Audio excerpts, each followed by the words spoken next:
नमस्कार। देश की तमाम फटाफट खबरों में आपका स्वागत है। खबरों के लिए आपसे निवेदन कि यदि आपने हमारे चैनल को सब्सक्राइब नहीं किया तो कृपया करके आपके अपने चैनल को सब्सक्राइब करना ना भूलें। आप सब्सक्राइब करते हैं तो हमें हिम्मत होती है सही और सच्ची खबरें आप तक पहुंचाने की।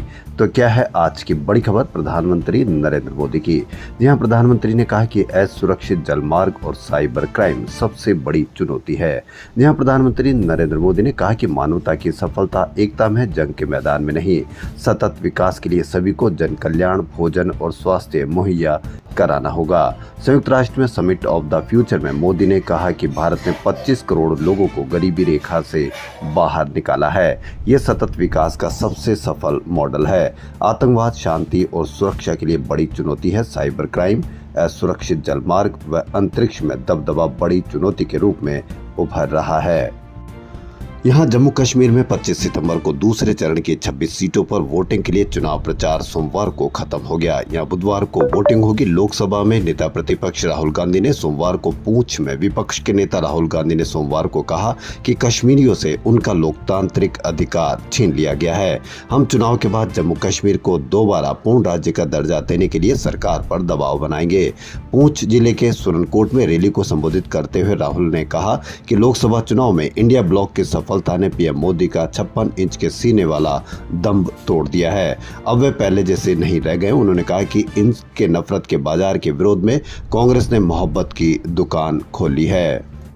अंतर्राष्ट्रीय बाजार में सोने की कीमतों में उछाल से इस साल आम बजट में आयात शुल्क में की गई 9% की कमी बेअसर साबित हो गई है। हालांकि इस सप्ताह सोने की मांग में सुधार हुआ, लेकिन ऊंची कीमतों के कारण ये सामान्य सीजनल मांग से भी कम है। सोमवार को अंतर्राष्ट्रीय बाजार में सोने का हाजिर भाव रिकॉर्ड स्तर पर पहुंच गया। इससे सोना 76,600 रुपये प्रति 10 ग्राम तक हो गया। शुद्ध सोना रिकॉर्ड स्तर से अब केवल 900 रुपये दूर है। मंगलवार को सोना फिर रिकॉर्ड स्तर पर पहुंच सकता है। यानी आयात शुल्क में 9% की कमी की गई थी। वो असर किस पर रहा, किन लोगों को इसका फायदा हुआ, यह आप अवश्य देखते रहें। सोशल मीडिया पर बड़ी जबरदस्त तरीके से किसी एक समुदाय विशेष के लिए रेल पटरियों से छेड़छाड़ की खबर प्रकाशित होती रहती है। वहीं मुंबई दिल्ली मेन लाइन पर रेलवे ट्रैक के फिश प्लेट निकालकर ट्रेन हादसा करवाने की साजिश का 48 घंटे में ही खुलासा कर दिया गया। पटरी में खराबी की सबसे पहले सूचना देने वाला ट्रैकमैन सुभाष कुमार ही मुख्य साजिश करता था। उसके साथ साजिश में ट्रैकमैन मनीष और ठेकाकर्मी शुभम भी शामिल था। तीनों ने अवार्ड पाने के लिए ये काम किया था। इसलिए सभी से निवेदन है कि रेलवे ट्रैक की इस तरह के हादसे की किसी को विशेष समुदाय को इस तरह से ब्लेम करना या इस तरह से टारगेट करना, यह आप कहाँ तक उचित मानते हैं। महाराष्ट्र के ठाणे में जालसाजों ने एक 38 वर्षीय एस्टेट एजेंट से नौकरी दिलाने के नाम पर आधार, पैन कार्ड समेत पहचान से जुड़ी जानकारियां ले ली।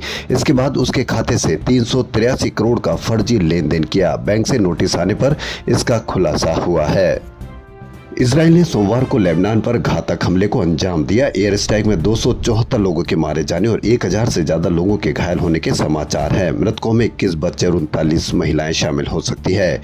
इजरायली बम वर्षक जेट्स ने बैरूत सहित 12 शहरों में 1300 टारगेट पर बम बरसाए। इनमें से 800 टारगेट आतंकी संगठन हिजबुल्लाह के थे। लेबनान के जवाबी हमले की आशंका में इजरायली ने हफ्ते भर के लिए इमरजेंसी घोषित की है। अभिनेता आमिर खान के बैनर तले बनी फिल्म लापता लेडीज 97वें ऑस्कर अवार्ड के लिए भारत की आधिकारिक एंट्री हो गई है। इसकी डायरेक्टर किरण राव है। संयोग से 23 साल पहले भी आमिर की ही फिल्म लगान ऑस्कर में गई थी। तब किरण असिस्टेंट डायरेक्टर थी।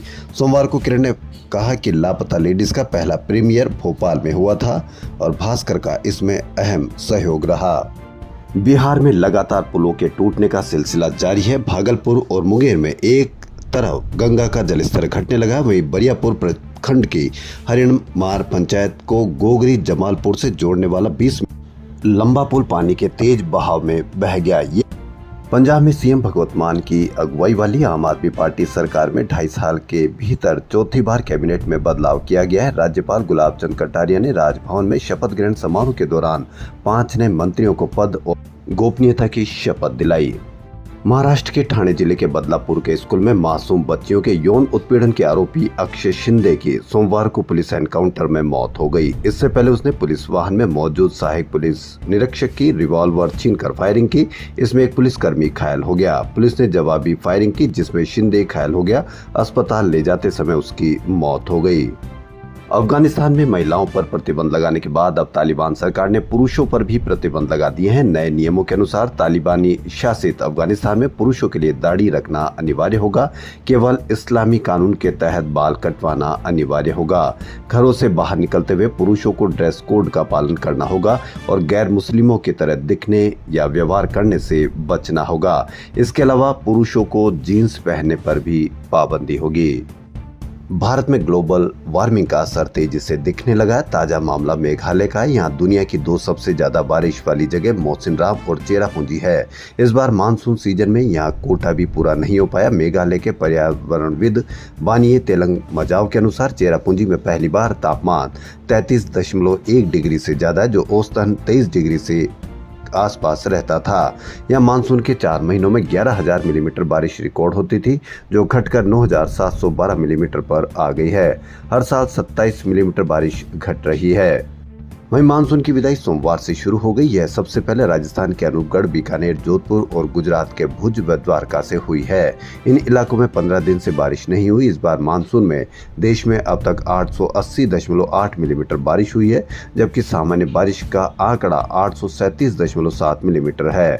मौसम विभाग का अनुमान है कि जल्द ही राजस्थान और गुजरात के बाकी हिस्सों के अलावा पंजाब, हरियाणा के कुछ हिस्सों से भी मानसून विदाई लेने लगेगा। देश में पिछले 6 साल में कामकाजी महिलाएं 18% और पुरुष 5% बढ़ गए हैं। 2023 महिलाओं का वर्कर पॉपुलेशन रेशियो 40% पर पहुंच गया, जो 2017-18 में 22% ही था, यानी 18% का इजाफा हुआ है। देश की तमाम फटाफट खबरों में फिलहाल इतना ही। यदि आपको हमारा चैनल पसंद आए तो लाइक, सब्सक्राइब और शेयर अवश्य करें, क्योंकि आप सब्सक्राइब करते हैं तो हमें हिम्मत होती है सही और सच्ची खबरें आप तक पहुंचाने की। धन्यवाद।